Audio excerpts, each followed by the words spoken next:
Welcome, welcome, welcome. We're so thrilled that you're here. I'm Laura Garfield with Decanter. Thanks for joining this exclusive Finfluencer community event website must-haves that advisors can't afford to ignore. And I know that some of the butts in the seats of this webinar are not actually advisors. Some of you are more ancillary to the financial services community. Some of you are more in communications. You might have found this webinar from a totally different industry. This panel today is specifically focused on working with financial advisors, and you have an all-star cast of website experts. But I can tell you that things you're going to hear will apply outside of the financial services industry. So if you're here and joining us from another sector, you are welcome. And we all know your website isn't a brochure anymore. It's the place your referrals and your prospects go to decide if you're credible, if you're the right fit, and whether they should take the next step. And if your messaging is unclear, your navigation is overwhelming or confusing, or your site feels generic, you are losing great fit clients without even knowing it. Today, I'm joined by this all-star panel. When I thought up the idea for this webinar, I imagined who were the best minds I could invite for it, and it was Zoe and Nikki and Kelly. And I am super excited that they all gave me a resounding yes. I would love to add my expertise to this. The chat is open, so you can drop questions in along the way. We are going to be showing you some great examples of websites. And let's kick this off with some introductions. Nikki Clark of Nikki Clark Marketing. You go first. Yes, I am. I love the chat box. So thank you everyone for popping in there where you're from. I saw someone else from Washington State. So I am, who's from Washington State? I've lost them already, but I'm from Wenatchee, Washington. So shout out Washington State. My name is Nikki Clark Marketing. I've been in marketing since 2006. Things have changed substantially. I've been in the financial industry for the last 11 years. And I have a marketing company, and it's an agency. We do anything and everything pretty much under the sun if it falls under marketing. But I will always, always tell you never to buy a list. So while we do everything, we do have strong opinions too. We are thrilled to have you, Nikki. How about Kelly? Kelly Edwards of Lawton. Thank you so much for having me. Yeah, and amen on the never buying a list. I'll definitely echo that. Yeah, Kelly Edwards, Lawton Marketing Group. I have been in branding and marketing for 23 years now, the last 14 specializing in financial advisors, and have an agency of 22 wonderful people based in Oklahoma. And our clients are all over. We work with clients in 26 financial companies that we're currently like an approved or preferred vendor for. So it kind of runs a gamut, but most of our clients are successful, established practices that are looking for a partner to kind of help them take things to the next level. And we're full service in that and do a ton of websites because it is arguably, I think, the most important part of your brand. So very glad to be here. And last but not least, Zoe Meggert of Perfectly Planned Content. Thanks, Lauren. Thanks for setting this up. I'm really excited about it. I am Zoe Meggert, founder of Perfectly Planned Content. We've been doing content marketing, website copy, fractional chief marketing officer work for our 10-year anniversary this year. So we made it for a decade. And this is one of my favorite topics to talk about, as I'm a really passionate web copy person. Well, let's start with you, Zoe. What do you think when it comes to what we're missing, what advisor websites really need? What is it that's missing? I think, and I know when we had kind of talked about this, we had like our prep call and sort of all kind of bouncing ideas off of each other. One thing I'm seeing consistently right now, when an advisor brings me a website that maybe they want audited or they want to start from scratch and rebuild, is the copy at some point gets really muddled, right? So I think the biggest way that you can differentiate yourself as an advisor these days, I'm a big Brene Brown fan, is clear as kind. The more clear your copy can be, it needs to answer a couple specific questions, right? So who you are, who you serve, what you do, how you do it, and just again, saying like, hey, I'm an advisor who is holistic, like that's not clear enough for the end user. They need to understand what the transformational experience is going to be to get them where they want to be as your client. So in my opinion, that's like the biggest thing that's missing in this space is it's so easy to get like, bogged down in industry jargon. I'm also a big Brene Brown fan, and a quote I love, not from Brene, but from author Stephen King, is that you have to kill your darlings. And that is sometimes the hardest part of copy for your website because you love it all. What do you have to kill? And it can be really hard. And tapping an expert, tapping someone outside can certainly help you hone that message. Kelly, what about you? What do you think the advisors are missing on their website? Yeah, thank you so much. And I agree with what Zoe said. I honestly, I think big picture strategy is the biggest thing that we see missing. And it really stems from advisors maybe not necessarily ever having thought through the role that their website plays in their business and what it is supposed to be. I talk to people all the time who will say, well, I have a website, but nobody ever goes there. And I don't know that it does anything for me. What the website is supposed to do is number one, first and foremost, when someone is referred to you or you meet them somewhere or whatever the case is, whatever marketing you're doing, their next step is not contacting you. It's going online to vet you and check you out to decide if they should. Your website is where that decision happens. So understanding first and foremost, that's its most important job. And actually look at it through that lens because it's not just this random thing that floats over by itself. It is part of a bigger picture strategy that aids in your referrals and your conversions and your marketing, et cetera. So really taking a look back and understanding the job that it has to do. It obviously can also be used as a marketing tool to pull other people in through content marketing and things like that. But its most important job is a conversion tool when people are referred to you or you meet them somewhere or whatever the case may be. So big picture strategy for sure. Great answer. Nikki, what are you thinking? I'm What? going to second both of them. But it both plays into the same bucket.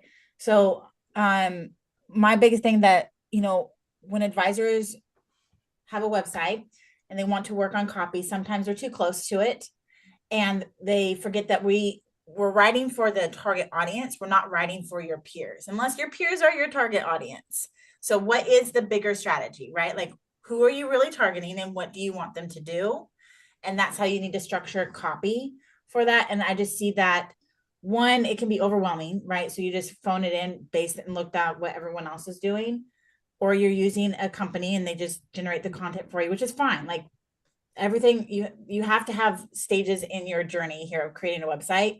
But the biggest area is that for the most part, there is no strategy and you're just trying to appeal to anyone and everyone under the sun, primarily your peers, and that's just not working. So what I'm hearing is that you don't try to be for everyone. It is not set it and forget it, and you have to go through your copy with a fine tooth comb. And I just redid mine and I edited it again this morning. it never Every ends. time, every time I read my website, I'm like, oh, I got to rewrite it all. It is hard. It's really hard to tell your own story, truly. And, I think it's helpful to get, big picture perspective from somebody that does this. Yeah. So all we've heard for the last 2 years is AI is changing the world. And I know it is changing search, and I know it is changing what's important to have on your website. So, Nikki, what advice can you share about what's important in 2026 for an advisor website? Yeah. So we, of course, write for people visiting the website, but we also are writing for AI bots and whatnot. You just have to. The more specific you can be, the better. And there's nothing in compliance that says you can't be specific. You can't give false claims or promissory, but you can be specific. So we have to shift that way of thinking and be as specific as you are comfortable with, so that you do appeal to your target audience when they land on your website, but that also the AI bots and overlords pick up your content when it's searching the internet.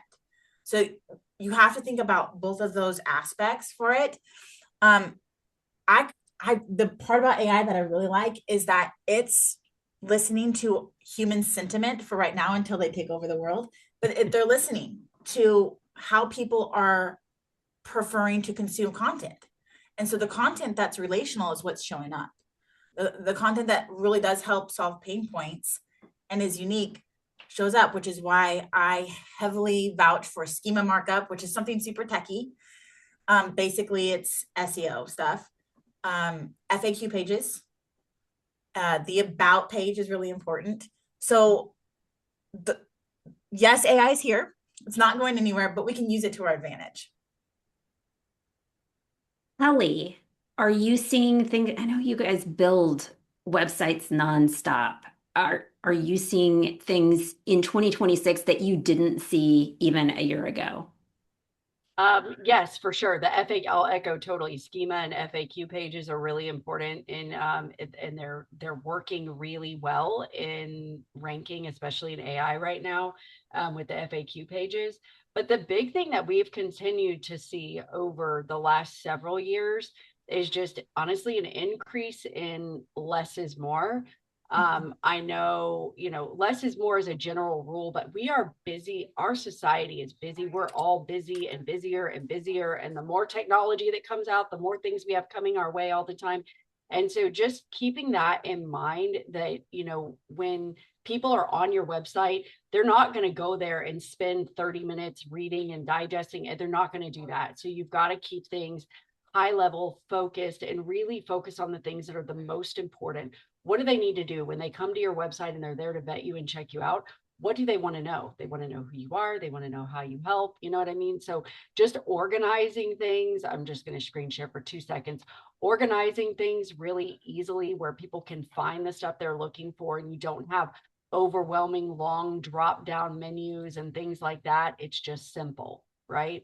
So less is more has been the big trend that we're seeing. And then, yes, certainly in addition, content marketing, FAQs, things like that for AI and search engines. I wonder where the end of our short attention spans is because in video, a decade ago, it was a 3-minute video and then it became a 2-minute video and now it's a 30-second video. So think in terms of that people just aren't spending that much time reading the copy on your website. We are becoming skimmers, which is sad but true. Zoe, what would you say? What do you think is changing most? I think one thing that I'm seeing is the way we post content to websites or the way we organize copy. So I usually partner with a design firm to kind of bring a website like to fruition. So I'm focused on the copy component. And I kind of wanted to share something that we've been doing that it's not pretty or fancy. Let me see if I can figure out how to, sorry, webinar sharing is a little bit funky. Let me get to the right page. Okay, anyways, I'll share this in a second here. But basically it's writing or asking AI once you have your copy done. If you want to audit your site first, or if you're trying to even decide if you need an audit for copy, asking your AI tool of choice, whatever the one du jour is that you're using, hey, can you write a 3,000 word, like make it bulky, 3 to 5,000 word summary of everything my website says about me, anything an online user would want to know about my business. And I think that works really well in a couple ways because before you do anything with that information, it kind of holds a mirror up to what you've got, right? It's like you can do it pre-audit to say, is any of this even still accurate, right? If this is what AI can find about my website, is it saying what I want it to say? We did this with a client recently and they were like, oh, I don't really charge that anymore. I actually don't even have that service. And so we had to go and say, like, all right, well, it's on your website here. And you may have just been ignoring it for the last couple of years, but this is what people are finding now. This is the people who are going to reach out to you. So if you feel like you've got like a mismatch in prospects who are reaching out, that's a really good first step to take just to see, what do we want it to say? And then once you write your copy or it goes live on your website, doing it again, right? So having AI look at it again, write the summary. We actually post it on our website. And I think I have it up now. Here we go. Can you guys see that page okay? Uh-huh. Okay. So it's not pretty, right? It's not designed because it's not for the end user. This is for an AI search engine. It's on our website backend. Yes, you could probably find it if you really went digging, but like it's not on any search menu. It's not going to like pop up when people hit our website. And it just defines services, who we work with, testimonials. It makes it really easy for AI search engines to just grab this content and data and serve it up to end users who are trying to actively look for answers for these questions. And again, it holds a good mirror up. Like I can read this now and say, oh, that's not true anymore. Or we're shifting our attention this year to this specific group. And I think that can kind of help, kind of like we talked about earlier, like gut check you a little bit so that you can kill your darling, so to speak, and say, like, all right, like I wanted to say this because I loved it, but I need to let it go because it no longer reflects the business I run. So, because you're all in the creative business, I would love to hear which AI writing tool is most valuable to you. I ask because I have been on Team Chat GPT for about a year and a half, and I'm switching over to Team Claude. What are you guys using? I'm Claude all the way. Like I have been, I was like a Claude stan like when they first sort of launched, and now like it's been like a real pleasure for me to see so many people coming to them. But because we're a copy and content focused firm, that's our engine of choice. We use other engines for like research and things like that, but I think that they provide the best long form content options. Yeah, we use Claude and Perplexity and Chat as well. Honestly, I use all of them and in different for different clients and different types of things, whether it's website copy or bio or a blog post or something. We have different success with all of them, honestly. We've been leaning into, I don't want to, we've just been leaning into human writers. So we were using a lot of AI for a while just to help us learn the client's voice. And we still do that 100%. But after some very maddening and frustrating experiences, I said enough. So we still do use AI, but when we are writing website copy, email copy, social media copy, it's 100% a writer. And while it might take us longer, we just are having to do less edits. Yeah, I agree with that 100. I would just say be very careful. Anybody using AI, it definitely should not be used as the main thing, in my professional opinion, for content. Maybe it will get there, but the human element in the beginning of it for the input, and then in all of the editing and tweaking and all of that is critically important from our standpoint. Well, I'd I'll love jump. for folks to walk away from this inspired after seeing some really cool websites. And I asked the whole panel to have a couple at the ready to show off when it comes to design and what you really love and what you hate. Kelly, you want to do a little show and tell? I know we already saw Bluestem and they were gorgeous. Did we Yes, see them? I pulled it up very Okay. quickly, Was that them? Okay. I didn't even realize that that one of my clients from Bluestem is actually on this meeting. So that's pretty cool. Soak it up, Bluestem. I think I shared too big. Sorry, let me get it a little bit cleaner. Okay, there we go. Yeah, and I'll show Bluestem again. But yeah, this is a site that we did, Flat Rock. It's a site that's really designed to just feel pretty and be aesthetic. It's fluid, it's simple. You know, your eye knows where to go. Again, this is a good principle of not too much. And then just using, creative things like over here. If I have more I want to say, instead of just having it always be text, you can hide content or minimize content by putting it behind hover effects and things like that. So I think that's an important principle, and just being really intentional with making sure that it just doesn't feel overwhelming. And again, that when people dive in, they can very clearly hone in on who you are, what you do, how to get in touch. That is the most important stuff. So universally, regardless of what style of website, this is Bluestem, and it's a very just Beautiful. light, bright. And this That's a one's gorgeous actually, site. thank you. It's actually several years old, but it's aged really well and it's worked really well. And it's just a good reflection of a really amazing firm that does very complex stuff, but the website doesn't need to be complex. So I'll let you ladies show and tell as well. But yeah, I think there's some good stuff. Kelly, one thing I noticed about the website, and I think Zoe and I really fall into the word camp, and we're word people and super focused on words. And what I noticed about those websites you shared is like the space. It kind of breathes and Yes. it feels good to look at. And that's really the design piece. And I don't know if people fall into one camp or the other, the words or the design, but I certainly I know it when I like it, or I know it when I see it, but I certainly can't figure out what it is I need. I think it's so important. The story your website is telling is the thing, right? This is one that has a lot of intentional dead space that I'm showing. Mhm. your story is what you want them to focus on. You don't want the website itself to be the star of the show. You want it to be something where it's helping my eye and my brain to know what to focus on and to not be overwhelming, right? So just think about all the other stuff, the videos and the photos and things like that. They can work together to feel peaceful and to just, I don't know, just to sort of be in the background and to set the tone. But the content is by far the most important thing. So yeah, I would definitely tell you, use good amounts of dead space so that people's eye knows where to focus, and just, you gotta like fight the urge to say too much because people won't read it. Well, not only will Zoe? they not read it, they'll leave. So like Yep. you're being counterproductive. 100%. Well, Nikki, why don't you show us something that you like or hate? Oh no. Strong I won't opinion. do That'd the, be I won't so do the mean. hate.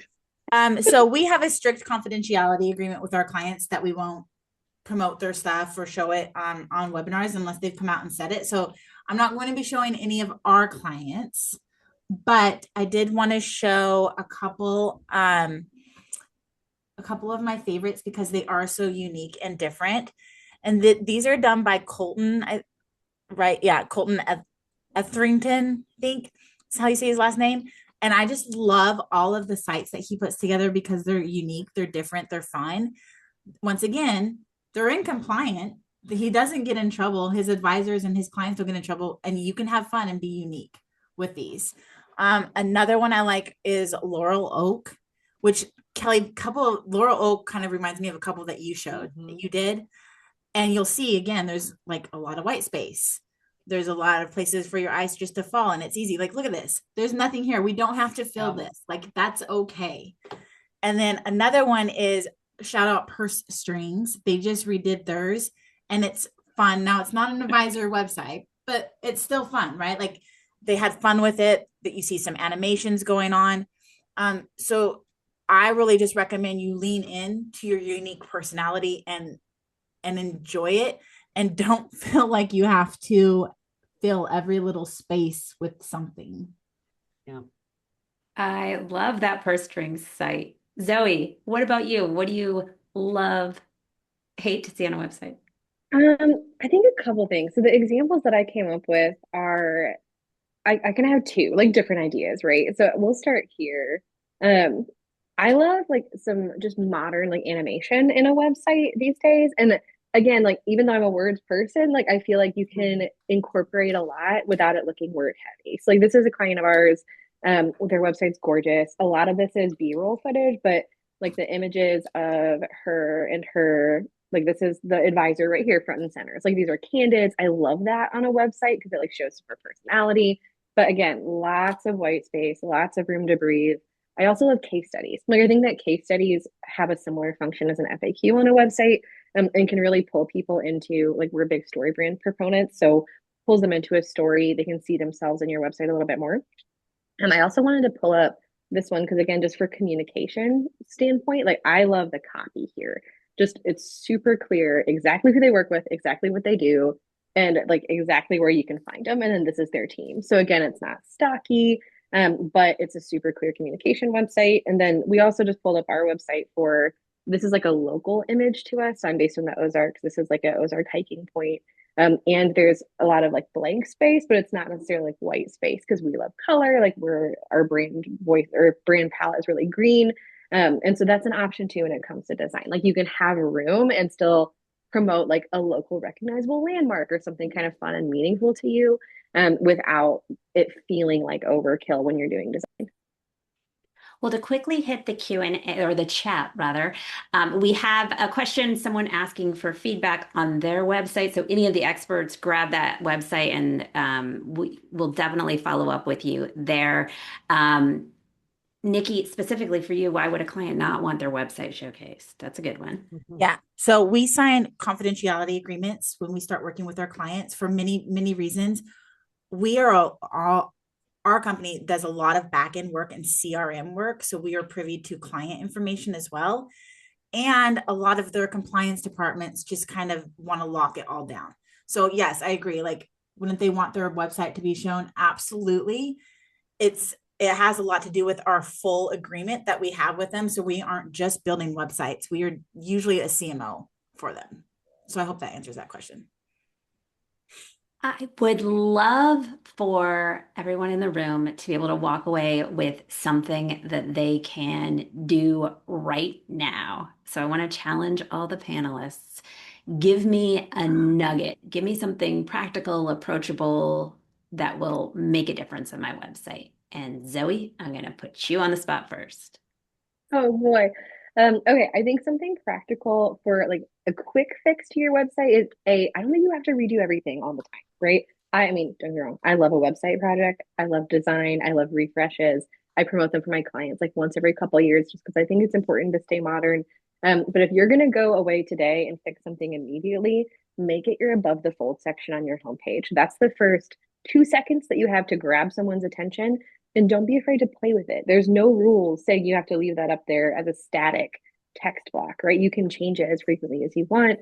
You can try and incorporate different keywords or search terms and just make sure that you're answering who am I, who do I serve, and how do I do it? What's my differentiator in plain English, not advisor kind of jargony speak. So don't say holistic. Don't say holistic. Pick something different. Nikki, what about you?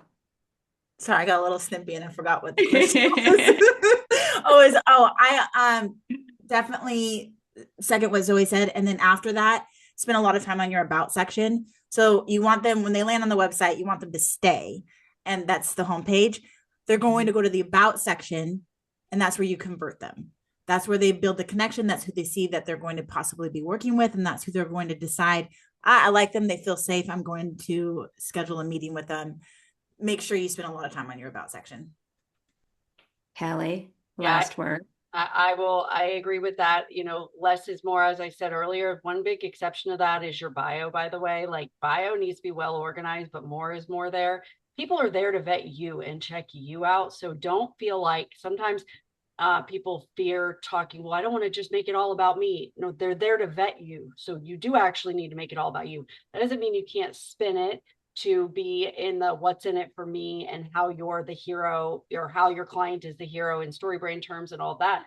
All of that is great, but it does need to reflect who you are. So I agree. The who you are piece of it is critically important. And I would just say, look at it, audit your own website, read your own website. It's shocking to me, like how few people do that, but it's important to know what do you have out there and does it appeal to your client. And then if you go to our website, we do free audits. If you go there, you'll see a form. So if anybody wants 2 cents, those are our 2 cents are always free. Well, and we'll give the 2 cents too. Yeah. The good, the bad, and the ugly. Yes, exactly. Well, thank all of you out there for carving out 30 minutes of your day to really think about how you can improve your website. I mean, big congratulations to you for just being here and soaking this up. And thanks to Zoe, to Nikki, and to Kelly for sharing their perspective. If you want help turning these improvements into a clear plan, we have 2 options. I'm going to be sending you the replay with this with contact information for all 3 of these panelists so you can reach out to them. They will also be individually next week following up with you with special resources or offers. So don't worry, this crew is going to land in your inbox. And I also want to tell you very quickly to be on the lookout for an invite coming not too far into the future to our next Real Finfluencer event. We're releasing the results of the first ever State of Advisor video report. I'm super excited about this. Months and months and months of planning and design have gone into this. We've been surveying advisors. And if you have been wondering what's actually working right now and maybe what's not working anymore, you will want to join us on April 28th. We surveyed advisors from across firm sizes and experience levels to capture what video really looks like in the real world for advisors in 2026. You know, how often you're publishing, where your videos are showing up, how they're working for you, big gaps, and what prospects are actually responding to. So I want to tell you that an invite will be coming for you. Be on the lookout. We'd love to have you. Again, thank you to the panel. Thank you to all of you for being here today, and we'll see you next time. Thanks, everyone.